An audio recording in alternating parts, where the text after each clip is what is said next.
Internet! My name is Catherine Barsonistas, and you are watching The Gluttonous Geek Presents Munchies and Minis, a cooking show where I make recipes inspired by various tabletop role-playing games such as Dungeons & Dragons, Pathfinder, Shadowrun, and sometimes even Pugmire. As you can see today, I'm in my PJs because I don't care, it's Sunday afternoon, and I am tired, yo, especially since my boss has asked me to come back into the office for work during a pandemic. Yay! Anyway, we are going back to Dungeons & Dragons this week. I know that last week we did a Monarchies of Mao / Pugmire inspired recipe of catnip milk pudding.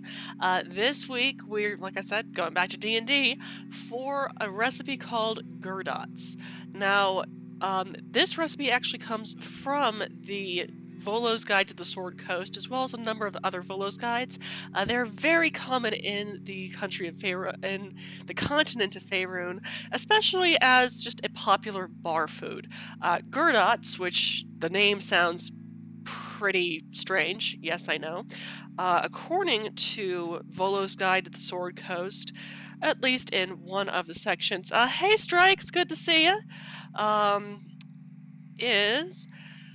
see, pan-fried and pepper-spiced mushrooms rolled in melted cheese. Now, the most recent publication by Wizards of the Coast, the Heroes Feast, which is the official Dungeons & Dragons cookbook, interprets Gurdats as stuffed mushroom caps.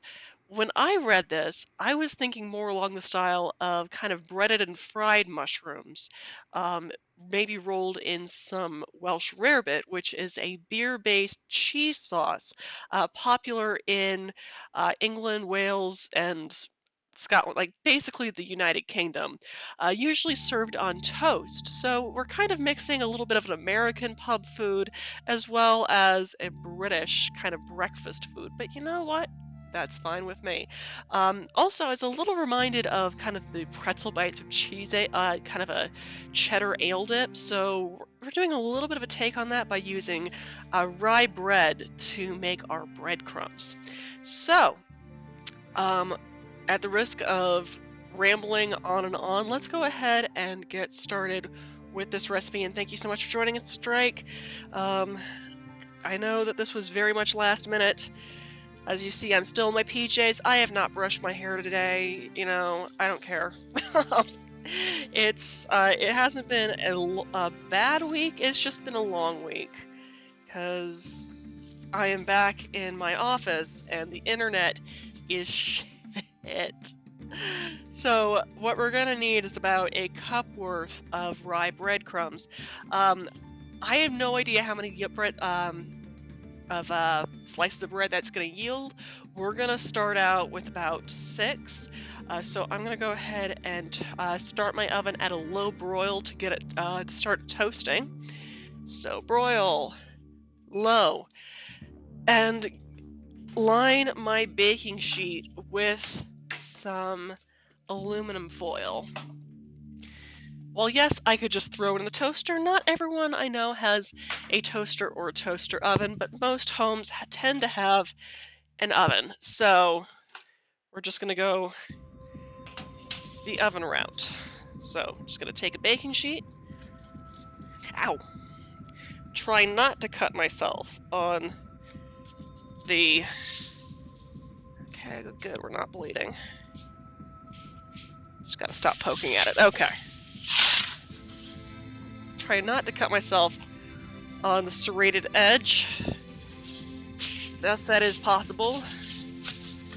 Line that. And we're just going to toast up about, let's start with 4, and we can always move to 6 because the broiler is going to be very, very quick. We're talking about no more than about 2 minutes on each side until each side is that nice toasty golden brown. Perfect for throwing in a food processor or, you know, just kind of ripping apart with your hands to make breadcrumbs. So we're at a low broil. I'm going to just throw this in for about 2 minutes and see how... I'm going to check it after a minute, actually. I mean, honestly, your oven can kind of vary on its heating. I mean, I've got a stupidly old electric oven which doesn't always heat evenly, and it's actually smaller than a standard size. So we'll see what happens with that. So, you know, check on it minute by minute, keep an eye on it. In the meantime, we're going to start putting together our other ingredients.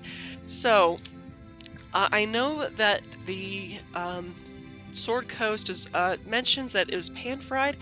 We're actually going to be baking our ovens in the mushrooms to make our mushrooms in the oven to make sure that we have a good, consistent, like even crust on it, as well as not put too much oil into it, which tends to happen when you do pan-fried. It just soaks up so much oil, it ends up being really greasy. So it's not entirely accurate, but I think it actually makes for a better pub snack. It doesn't taste so much like canola oil or some other kind of grease. Let's go ahead and check our oven. Where did I put my... here we are. Yes, timer, I am aware. Are you toasted on that side? Nope, we're going to go for another minute. Another minute to toast on that side. And make sure that what I wrote down actually works. So, yes, so we're going to be coating these with flour before dipping and then breading and then baking. So I'm going to be needing to put together a thing with a thing, and a thing and a thing, and a thing. Okay. Okay, so I'm going to get a dish of...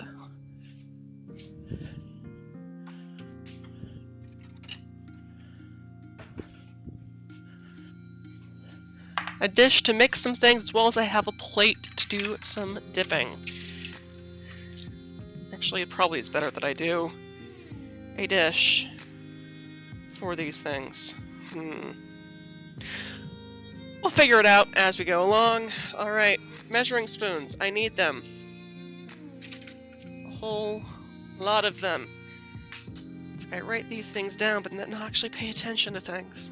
Alright, let's check to our stove cam, see how toasted those are. Okay. Those are nice and toasted. Just gonna flip them. We're probably gonna need more bread than that. Yes, shut up, oven. So that's 2 minutes on one side and 2 in the other. We're probably going to need more than that, but we shall add as we go along. So I am going to need about a half cup of all-purpose flour. So I'll just get a quarter of a cup here.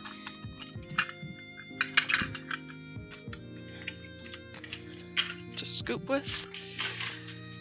And I've got some whole grain wheat flour here. I would just go for the all-purpose, but I don't want to walk to my pantry right now. And it's not like we are baking a loaf of bread here. You don't have to worry as much about exactly about the type of flour. We are just using it for breading after all. So, got all that. And to that, I'm going to be adding a half teaspoon of black pepper. As well as how many pinches of salt?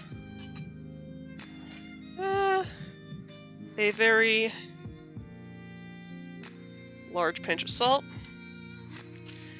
as well as a quarter of a teaspoon of ground clove. Where did I put that? There it is.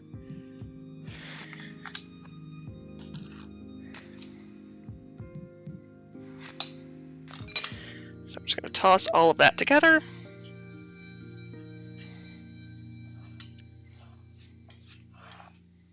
For our spice, salt, and flour mix.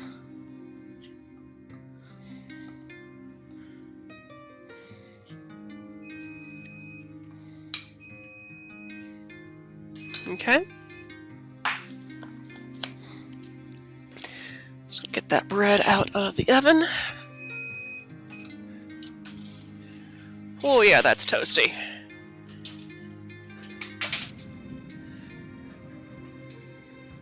Yep.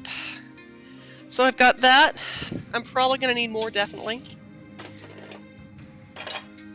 But just so you see what I am doing here, I'm just going to switch that over to our food processor.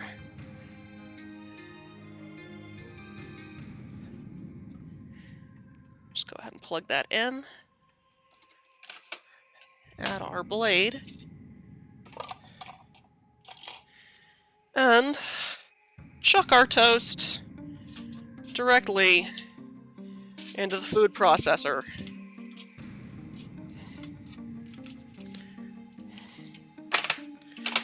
And pulverize that mess.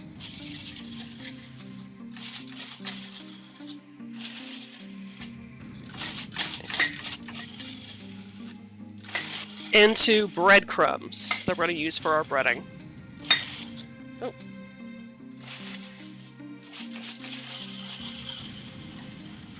And that should equal out to a cup. I'm gonna keep pulverizing that. Just let it go wild. Because you need it to be about panko level consistency here. And right now we're not quite at that yet. Right now we're still kind of at the torn bread sort of phase here. I mean, tasty, but still not quite fine enough yet to bread our mushrooms in. So I'm just going to keep going at that. Though, looking at that, I can tell already that is definitely at least a cup. So I'm going to turn the oven off and set it to preheat for about 400 degrees Fahrenheit. So, I believe that's how much. Let's see. Yeah, 400 degrees Fahrenheit. Yes. Okay. It's already at that because I've already had it on a broil. Perfectly fine. But, yep, just gotta keep on pulverizing. I probably should have had it toasting for a little bit longer. There might be a little too much moisture left in it. But, let's see how we're looking. Nope, we are not quite at that level. Keep on going. Alright, in the meantime, while I'm letting it do its thing, let's put that to the side and get our other things mixed up together. So we got that. I'm also going to need something to bind all of this beautiful stuff together, and that we are going to be using egg for.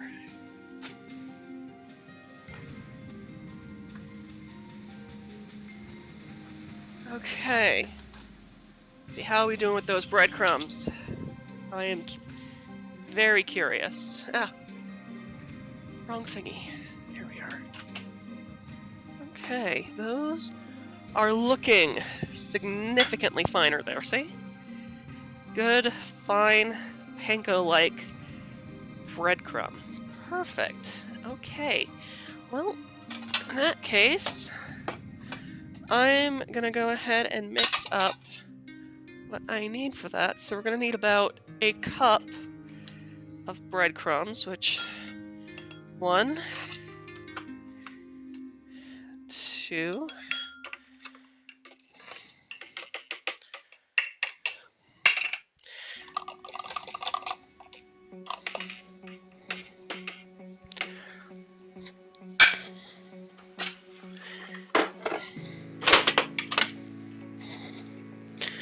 it's about a half a cup, 3, and 4. There we go. With plenty more to spare in case we run out, which we will not. Okay. Cool. So let's go ahead and move our cam back to there for when we need it. And go back to our prep cam. Hello, Umar Patel. How you doing? Let's see. Okay, so we got about a cup of rye breadcrumbs right there. To that, we are going to mix the other half of the spices. Now, you saw that I already put a half a teaspoon of black pepper as well as a quarter of a teaspoon of ground clove into our flour mix. We're going to be putting the exact same amount into our breadcrumb mix right here. So, just going to grab 1 and 2 for our black pepper. And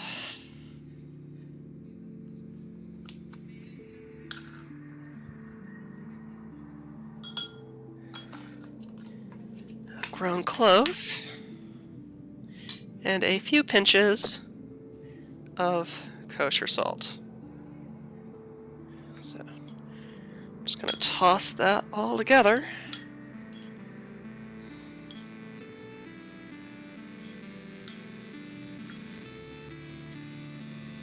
There we go.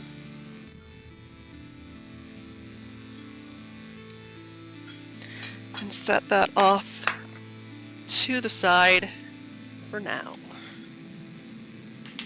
Okay.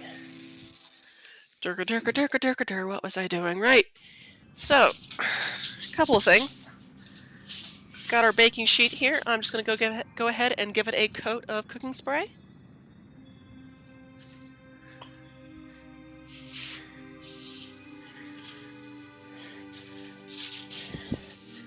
And now we're going to need to prep our mushrooms, as well as make our binder for this to all work together.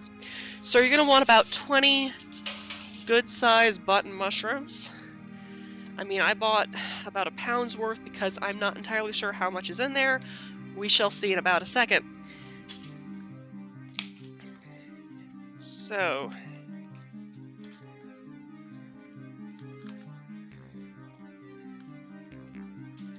just going to count them out. 1, 2, 3, 4, 5, 6, 7, 8, 9. Oh dear, we may not have enough. We shall see. 10, 11, 12, 13, 14, 15, 16, 17, 18, 19, 20, and I'm gonna place some of the larger ones so with the smaller ones so that they cook at an even amount of time. So 1, 2, 3, 4, 5. 1, 2, 3, 4, 5. 1, 2, 3, 4, 5. 1, 2, 3, 4, 5. Perfect. Okay. Cool. So this is where I say, don't you dare rinse off your mushrooms. Mushrooms are like little sponges full of umami. Trouble is, since they are little sponges, if you happen to wash them with water, they will absorb that water and give you kind of a... Like, you know how you hated mushrooms as a kid because of that kind of slimy texture? That's basically what's happened because it had too much moisture in it before it was cooked and browned. And it got that really nice Maillard reaction. So how are we going to clear off the dirt out of those mushrooms? Simple. We're going to use a paper towel. So we're just going to dry brush the dirt off as much as possible with a paper towel to scrub them.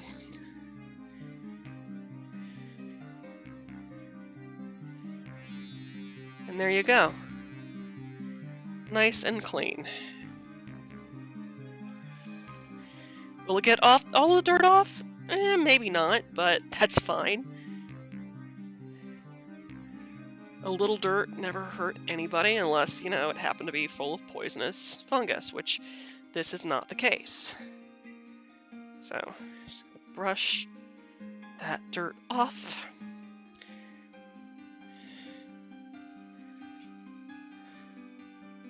There we go.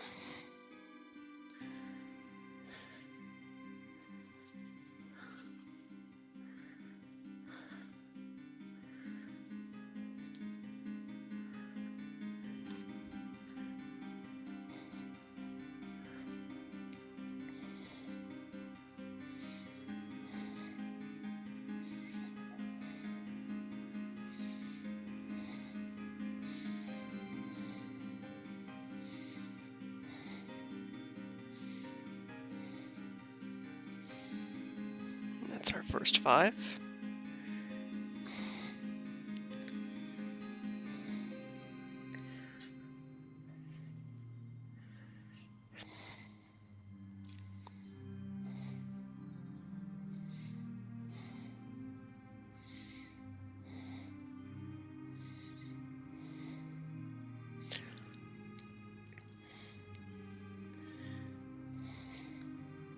Just cut off that little bit there because it's okay because I was trying to get it to a similar size with the others so they all cook within the same amount of time. I mean, this one is a bit larger than the others, but it'll be just fine.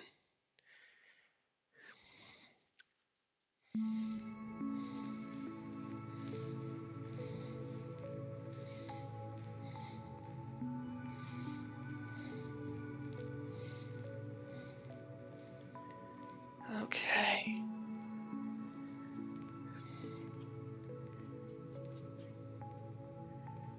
There we go.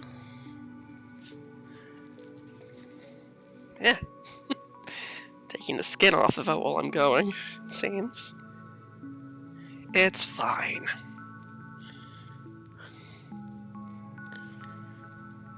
And hey, I mean, this is getting a little more texture to rough it and on the surface to have this breading stick. Okay. Get some of the dirt off the surface there. There we go.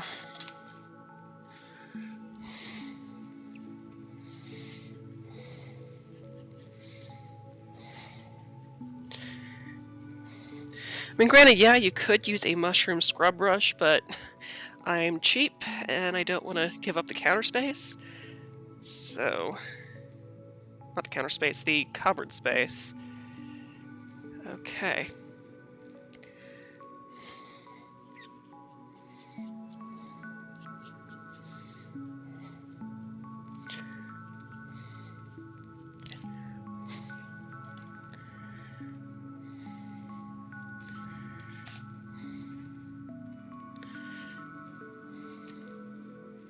Ah.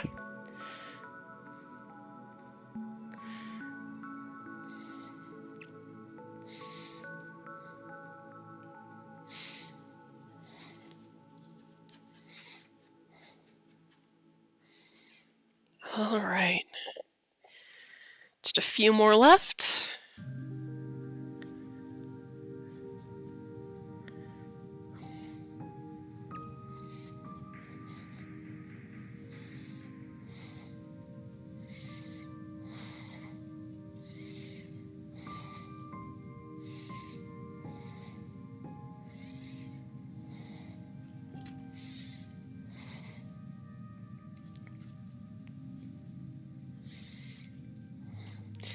Two more.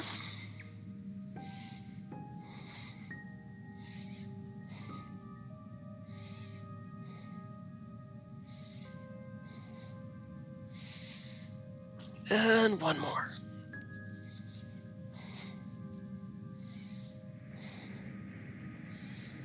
Okay. So, how long does it take to bake these? Alright, so we're not actually going to be breading these quite yet because, like with a lot of other things in cooking, you want to make sure that your prep work is done before heat gets applied, because then it's just a matter of timing, which gets kind of nutty towards the end. So, let's go ahead and do a little bit of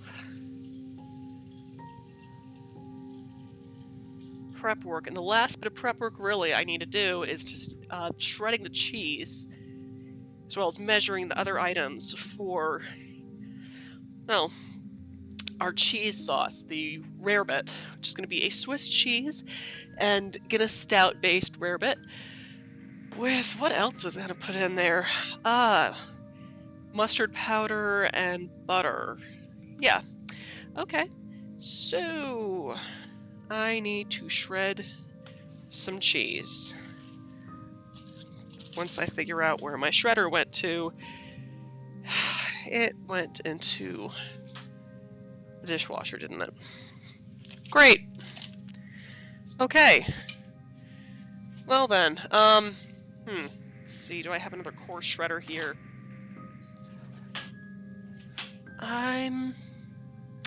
Actually, since you're already using a food processor, let's make this substantially easier by using said food processor to grate your cheese. Actually, we can do that within a very short period of time, so let's go ahead and do it with breading on our mushrooms. Okay, so I'm gonna keep the dish how it is. I've got all my mushrooms here, got my breadcrumbs, which I am going to use a plate for.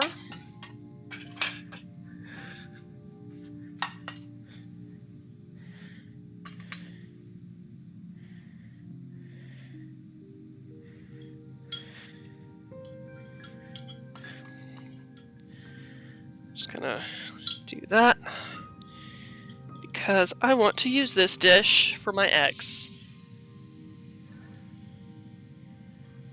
Okay.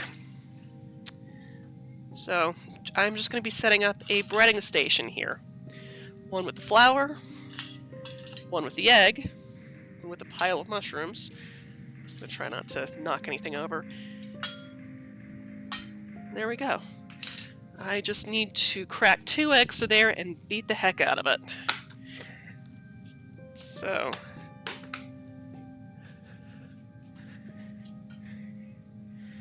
as well as bring over my baking sheet, so I'm not having to turn around all that much or at all while doing this.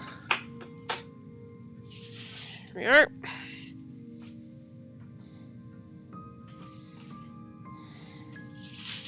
There we go. Cool. So, here's one. 2 eggs.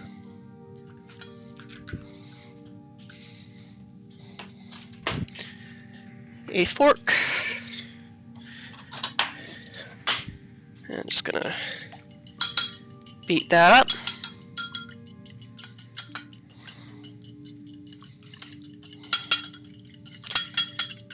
Okay. That is good and beaten.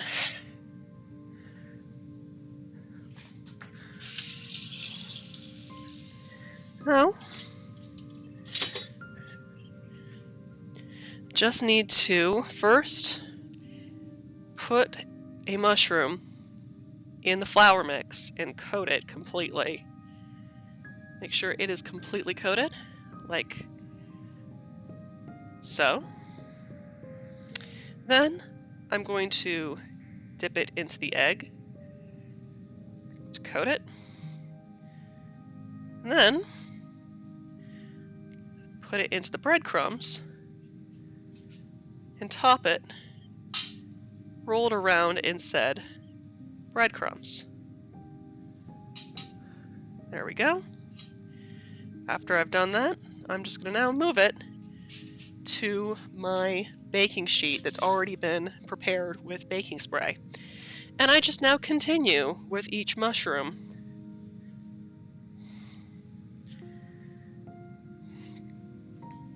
Kind of want to use one hand for the dry ingredients, the other for the wet ingredients. Coated, take, coated, and switch, and then coated and roll.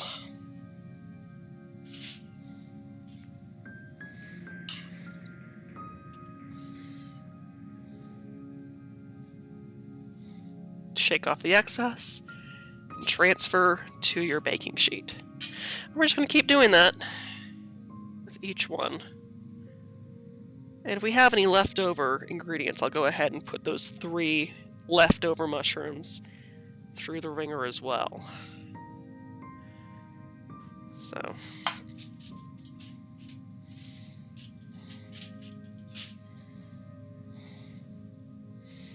there we go.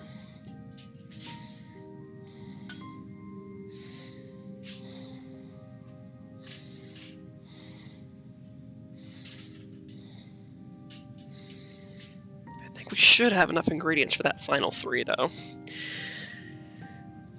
So we'll mark down a pound of button mushrooms, or 20. Or 20 or a pound. You get the idea.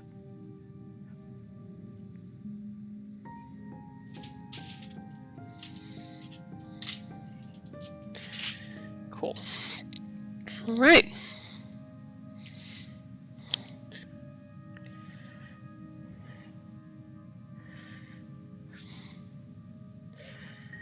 All right, there we go.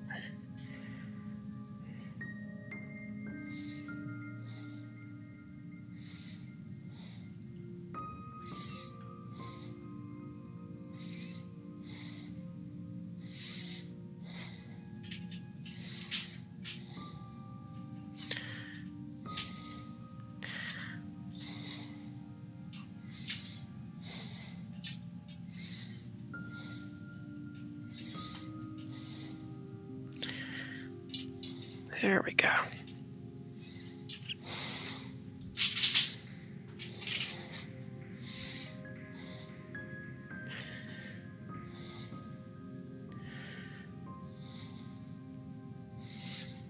And I will admit, when I was thinking of this recipe, it seemed like a much simpler bar food to me. Especially compared to the stuffed mushrooms that they did in the official D&D cookbook. Because, you know, stuffed mushrooms are great and everything, but they're not really easiest to serve as a bar food for someone you want to keep drinking. Well, fried mushrooms seem to be more likely to fit the bill in that regard. And kind of like, for example, if you've ever been to Chicago and had the thin crust style Chicago pizza, I don't mean the deep dish, I mean the stuff that locals usually eat, which stupidly thin, kind of cracker-like crust with toppings and cheese all the way to its edges. It's delicious, but it's also designed to keep you drinking. In the whole, yes, it's enough to fill your stomach so you don't feel overly drunk, but it's not so filling that it's going to make you kind of want to pass out immediately. Just enough to, you know, kind of fill your belly a little bit so you can order another beer. Not to mention salty as heck, so it makes you thirstier. So. And I mean, come on. Cheese dip. Do I have to explain myself further than that when it comes to bar food?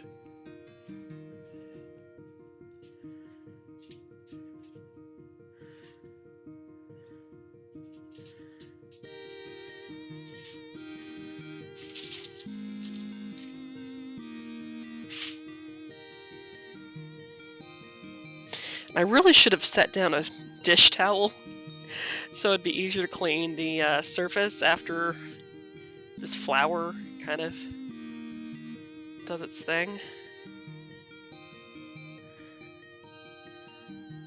Alright. Dipped and coated. There we go.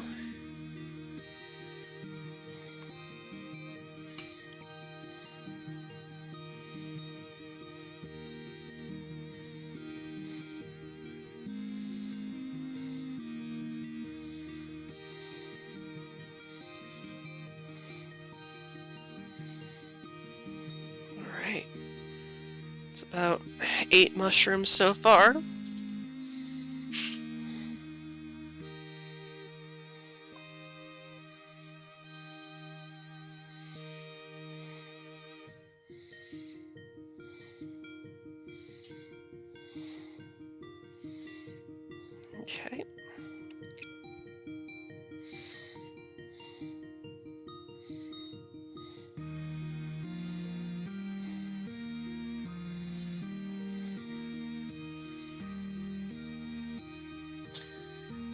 we go.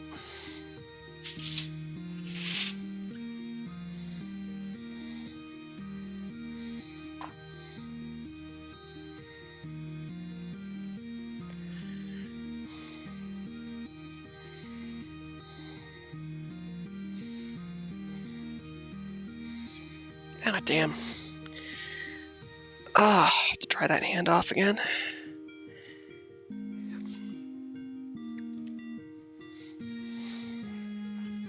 Okay.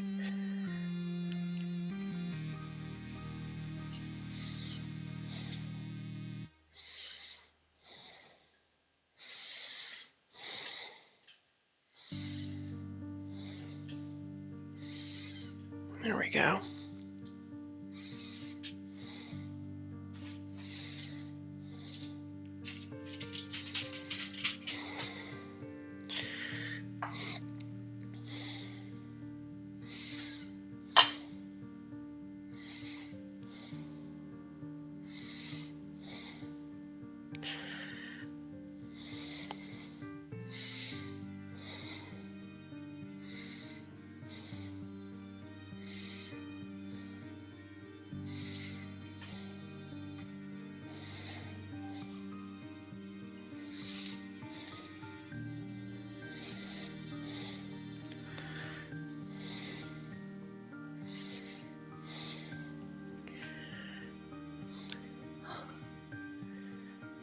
All right.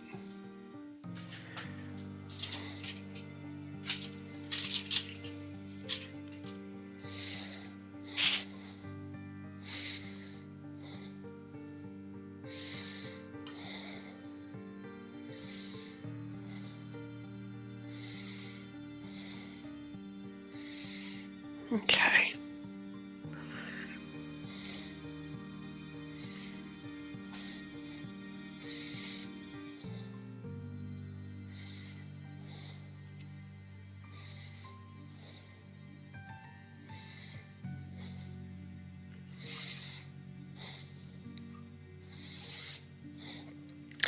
I should probably pull the camera out a little bit bigger so you can see what I'm doing.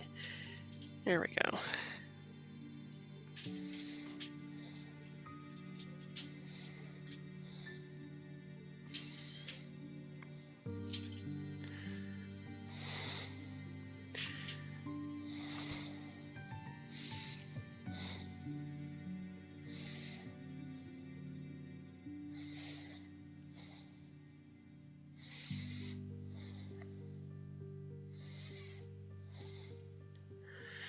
And we currently have almost 12 on the tray, so about 8 more to go after the, well, technically we have 7 on the tray, so we got, no, not 12, 11 on the tray. I know math, I think. Okay. There we go.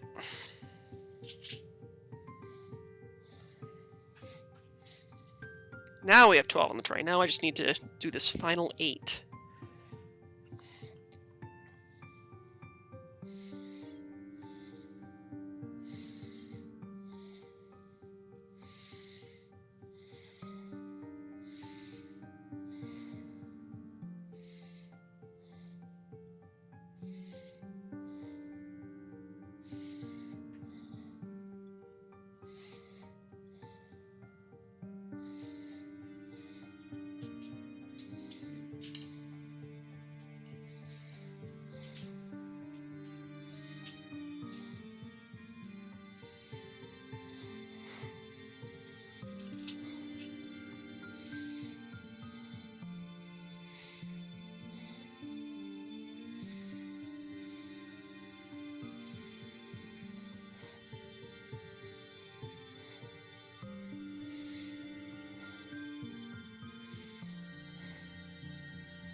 see, we've got about 5 more left to go.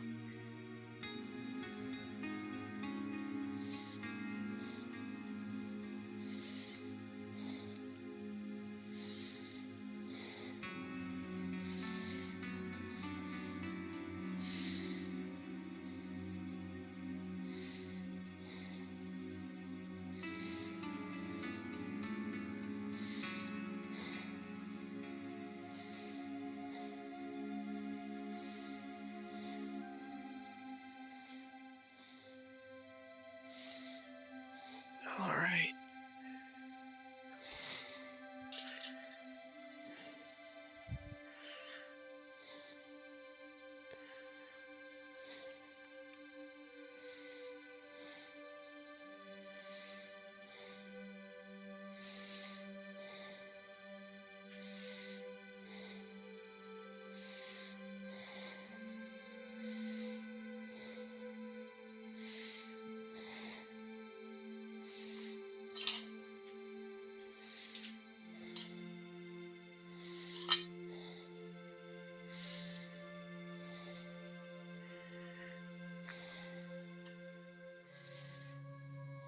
Okay.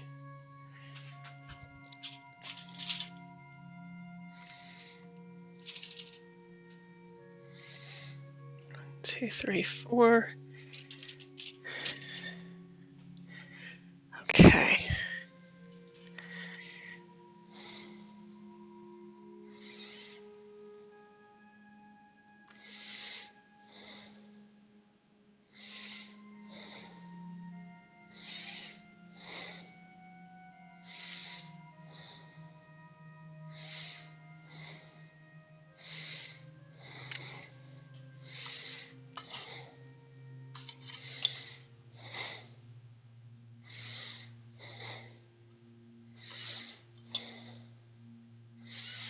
There we go.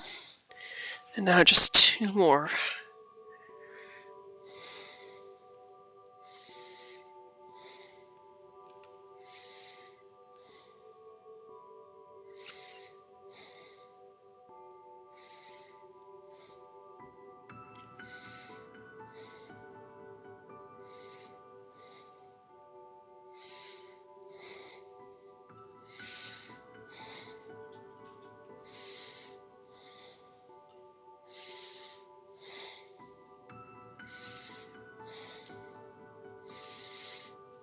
It looks like I have enough just to do that 1 more. So...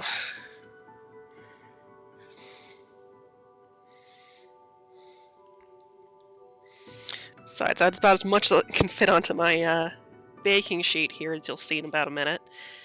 Once I finish coating this one.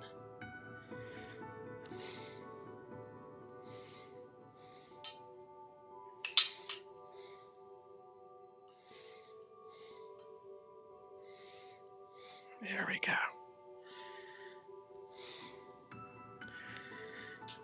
Alright, I'm just gonna get all this junk off my fingers.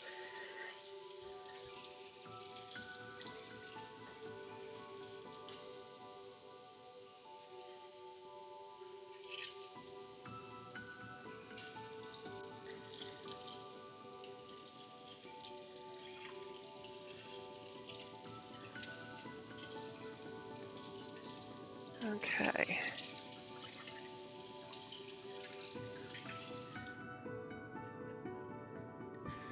Alright, and how are we doing on time? Okay, 2:45. Perfect. Alright, I'm just gonna clean up my station some here. Like, get rid of beaten egg, we don't need it anymore. Get rid of those excess breadcrumbs. We're not gonna need that anymore.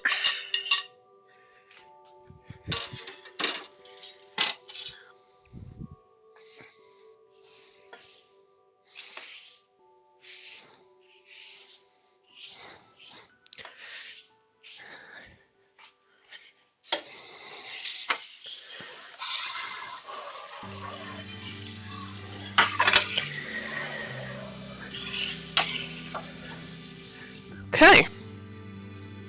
However, we are going to hold on to the flour because some of that is going to be going into our cheese sauce as our roux. So, at this point, this is what your baking sheet should look like. So now we're just going to take one extra step, give it a quick spritz of cooking spray on the top to help it brown some, as well as a quick seasoning of kosher salt. And just throw that into the oven for about, I think, 12 to 16 minutes. Let me check my own recipe here. We're going to check it at 12, so I'm just going to set the timer for 12 minutes and see how it looks like after that point. Now, it's time to put together our, what's it called? Cheese sauce. So for that, I need to put the remainder of these breadcrumbs in something else, since I can use it for a baking topping on some chicken later on this week or something. So,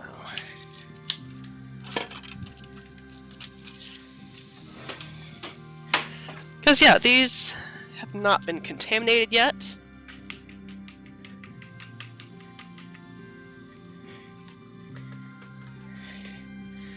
So yeah, we'll just mix that with some kind of maybe goat cheese or shredded cheese and bake it on top of some chicken or something later on this week. Or fish, that could be pretty tasty.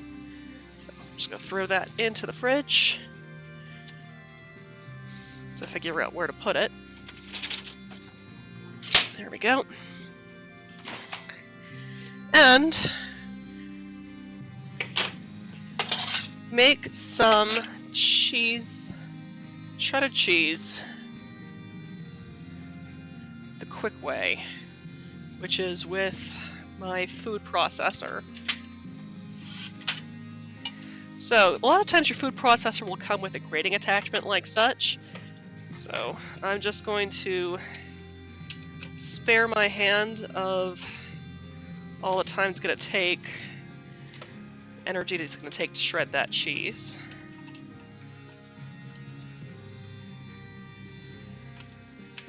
There we go. Stick that in there. And get that on top. As well as remove that. Okay, so I'm going to be needing, oh goodness, how much cheese? About 6 ounces of shredded Swiss cheese, or a cup and a half. So I've got a block of Swiss cheese here, about 16 ounces.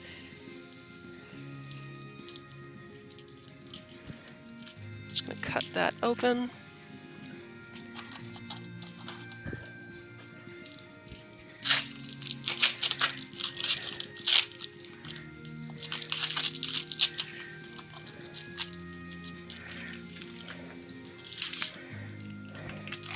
So I'm just going to kind of eyeball it a little bit with this cheese here, as far as how much I need. Now it's about a pound. The reason why I got so much is because I'm going to be also using this in another recipe I've got coming up for my blog, where I'm going to be using the same cheese for kind of like a Pathfinder Kingmaker recipe, if you ever played that computer game. So this is about 16 ounces, which is about 4 ounces. Now I need about 6 ounces, so the best way to do it is first cut my block into quarters. So technically this should be about 4 ounces of cheese. I need 6, so I'm going to cut that quarter, and now I've got 6 ounces.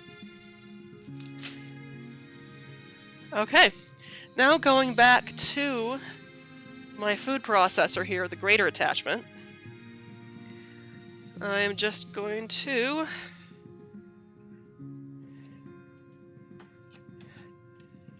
put a wedge in there. Put it in like that, and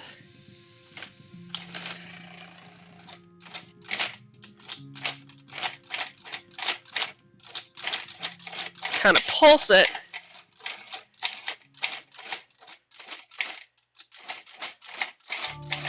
to shred that whole mess up.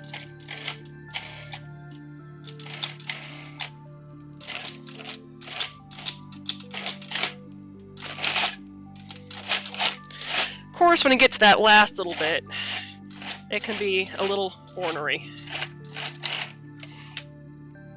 So now I'm just going to add that next wedge.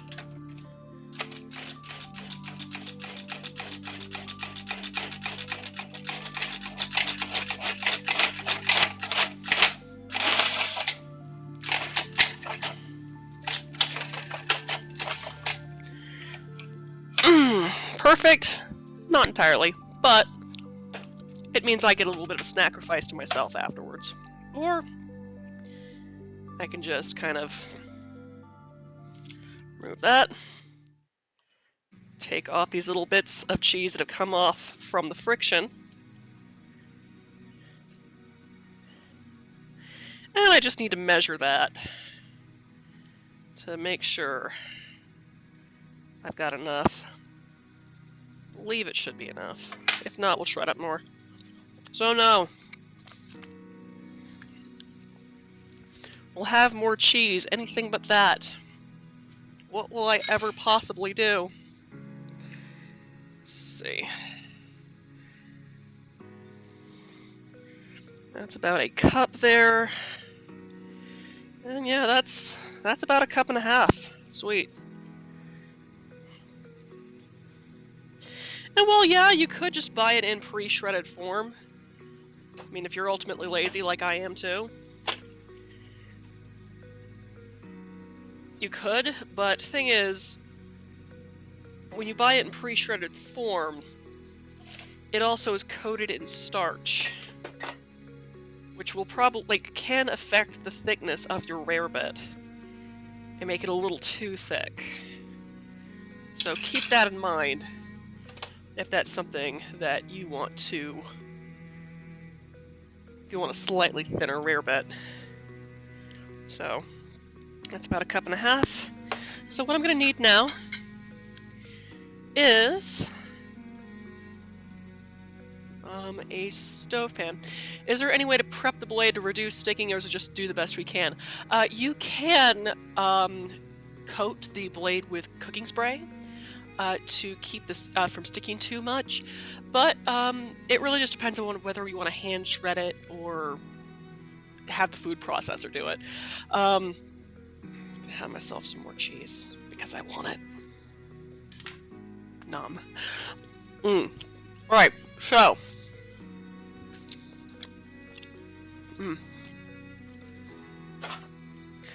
now for my rarebit.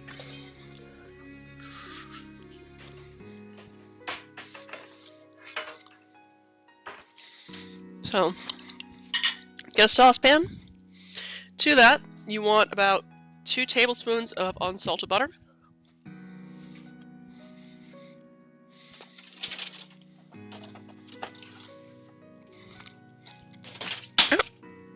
And try not to break your fridge door while you're at it. So, I'm just going to cut off 2 tablespoons of unsalted butter here. What was I doing? Right. So, you're going to want to melt that over low heat. In the meantime, I'm going to be putting a dish of the stuff I do need. The powdered ingredients. So back to our prep table. Got that flour mix we had earlier. Take about 2 tablespoons of it. 1 and 2. Do I need to use this thing for anything else? I do not. Okay. You're going to need a teaspoon of mustard powder. Just going to add that to that.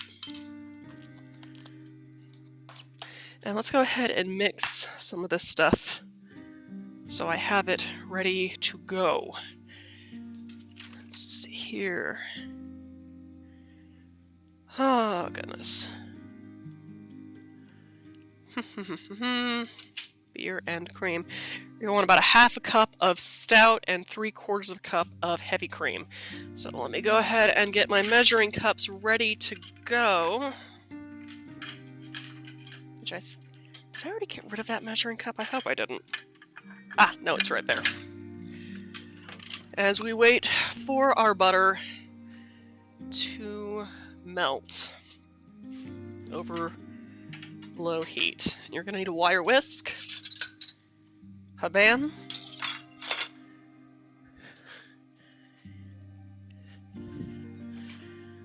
as well as stout. I'm using Guinness Extra Stout because I like to drink it, and heavy cream, as well as some kosher salt. Just gonna get that close. Get this refrigerated stuff back in the refrigerator while we wait for butter to melt. Oh, goodness.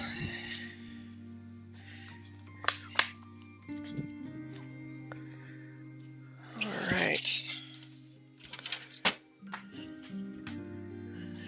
Still melting? We're still melting.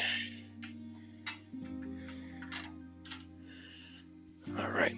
Gotta pop open a beer.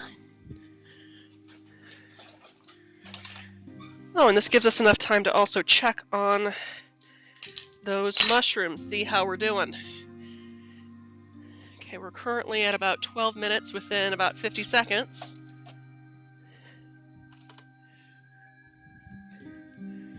Oof.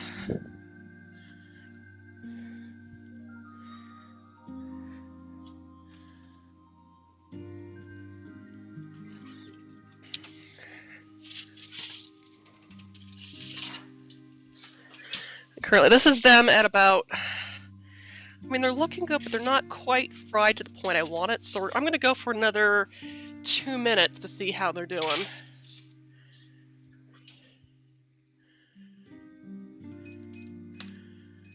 And that will give about a total of 14 minutes, and we're still melting our butter. So, cool beans. I'm going to go ahead and find my aluminum foil so I can keep these suckers warm once they get out of the oven. Oh, goodness. I should take a drink of water while I can.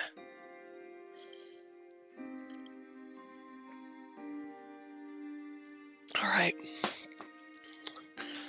Coffee flavored water. Alright, you probably go a little higher with that. Now keep in mind that I'm using a gas stove, and gas stoves tend to go a little hotter than electric stoves. So while I'm having to go for kind of a medium-low right here, you're probably going to want to go more for a low, especially once the pan gets hot. So, our butter is melted, but it's not foaming quite yet. And it looks like our mushrooms are about to be finished, which is good, because at this point it's going to be a lot of stirring and I can't really babysit too many things at once. So you can go in sync. Alright, now we're getting a little bit of foam. Okay. So bring my instructions over here.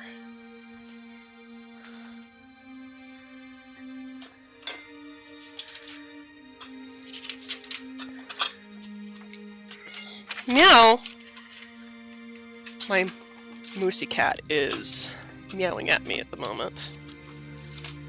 Okay. Cool.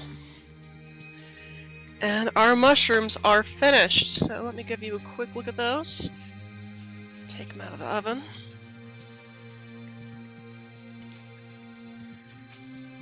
Whew, yeah.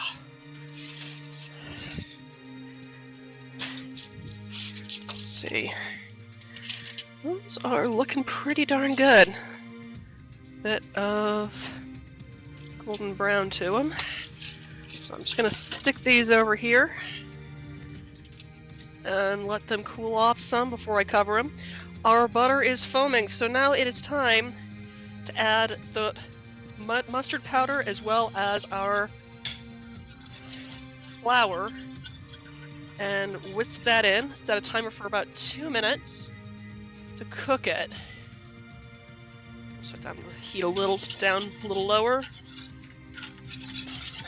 And you just want to whisk that until it is smooth and cook it some for that 2 to 3 minute period there.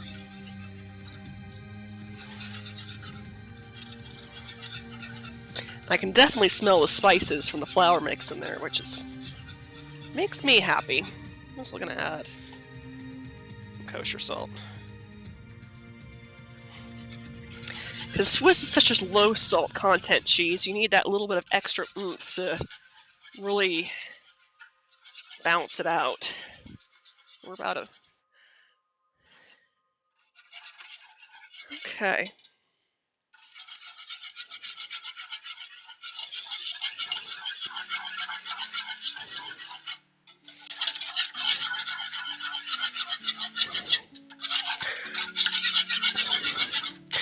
Okay, well that is still cooking. I need to do a wee bit of measuring. So I'm going to need about half a cup of this stout here. This is about a quarter cup right here. I'm just going to stick that in the bowl that I had the flour in. As well as half a cup in here. Which I think will probably fit in that bowl. Just barely, but it does.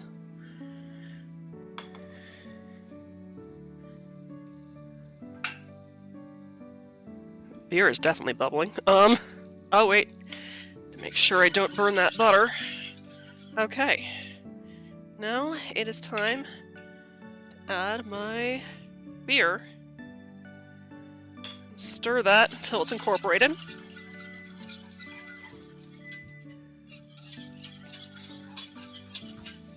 Like so.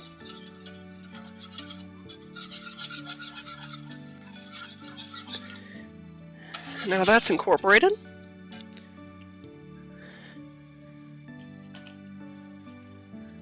I need to add 3/4 of a cup of heavy cream. So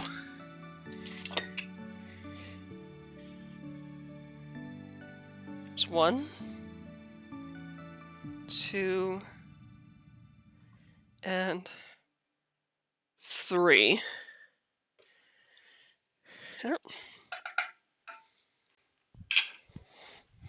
Just stir that in until smooth.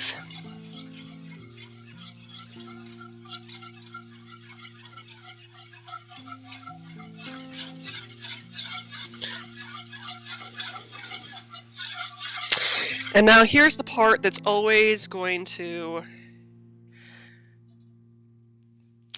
annoy the crap out of you because it takes forever. It's time to melt our cheese. So, just going to add a handful of our shredded cheese. Another pinch in there. And continue to stir it until it's completely melted and incorporated, as in you can't have any stringy bits. It needs to melt and incorporate completely with the liquid we have. And this is why it's going to be annoying, because it takes a little while to do it, probably up to 4 to 5 minutes.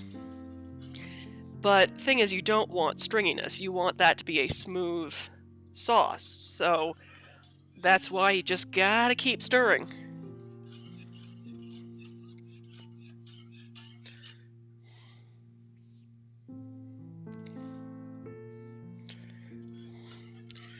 stirring and cooking, I'm just going to set the heat just a little bit higher to that medium-low.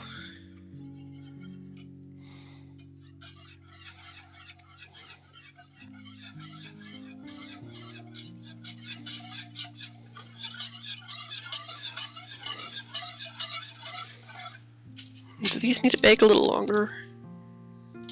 Oh, they're good. Yeah.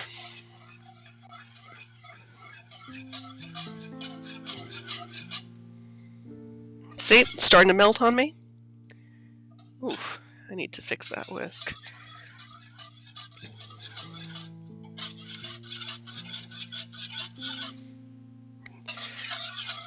And notice how those strings are getting thinner and thinner.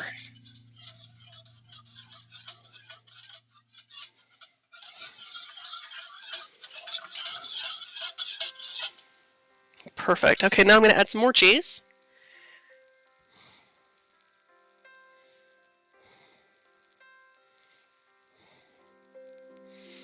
And keep stirring.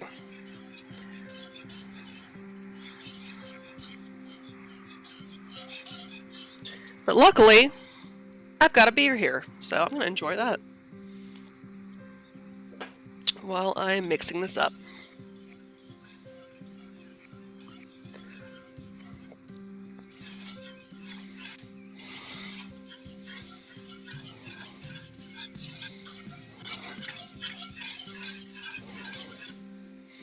Oh, got a glob in there. Just got to keep stirring.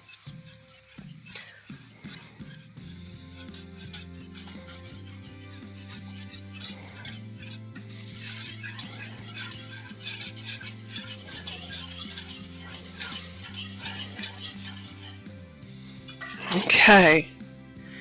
Add some more.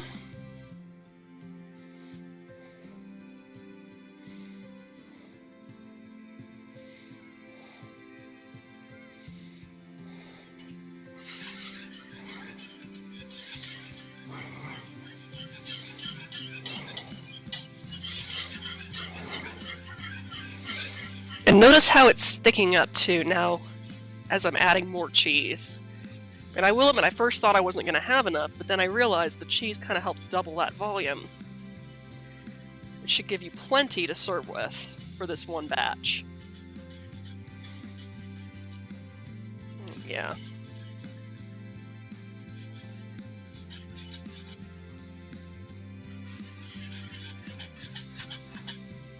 Nice.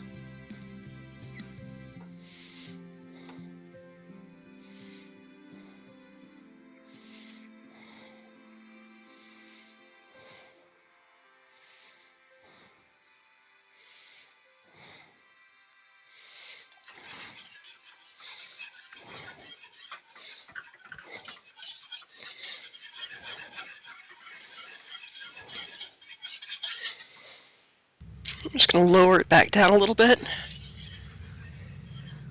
I don't want this to overcook.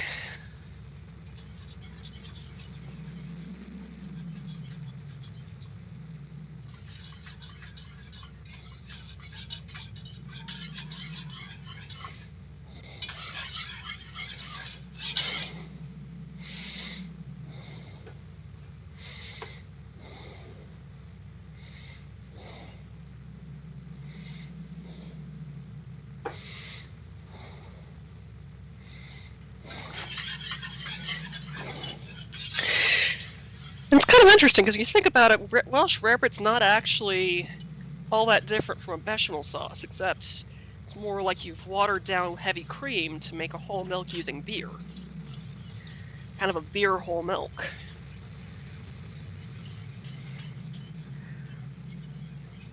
And the fact that I've included clove and pepper in this actually makes it taste even more like a bechamel sauce, which is kind of cool, actually. Look at how thick that is. Isn't that beautiful? I mean,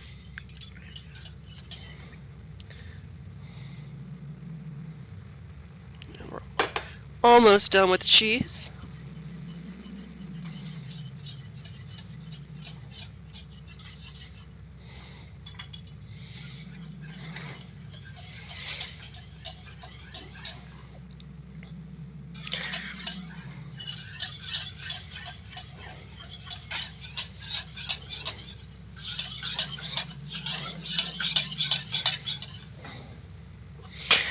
And just that last bit in there.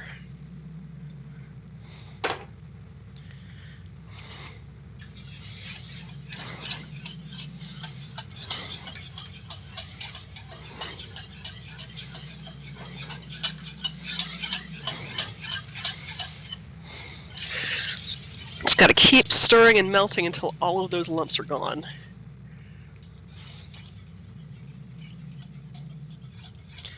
And then I just add some salt to taste. So I'm gonna need to taste this in about a minute.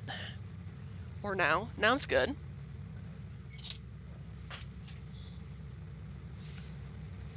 Look at that. Isn't that pretty? Oh my god. No, that's perfect. Oh wow. Yeah. No extra salt required. Okay, cool. So now I'm just going to turn the heat off. So yeah, all the lumps are gone. All the cheese is melted. And just give that a try now with my cooled mushrooms.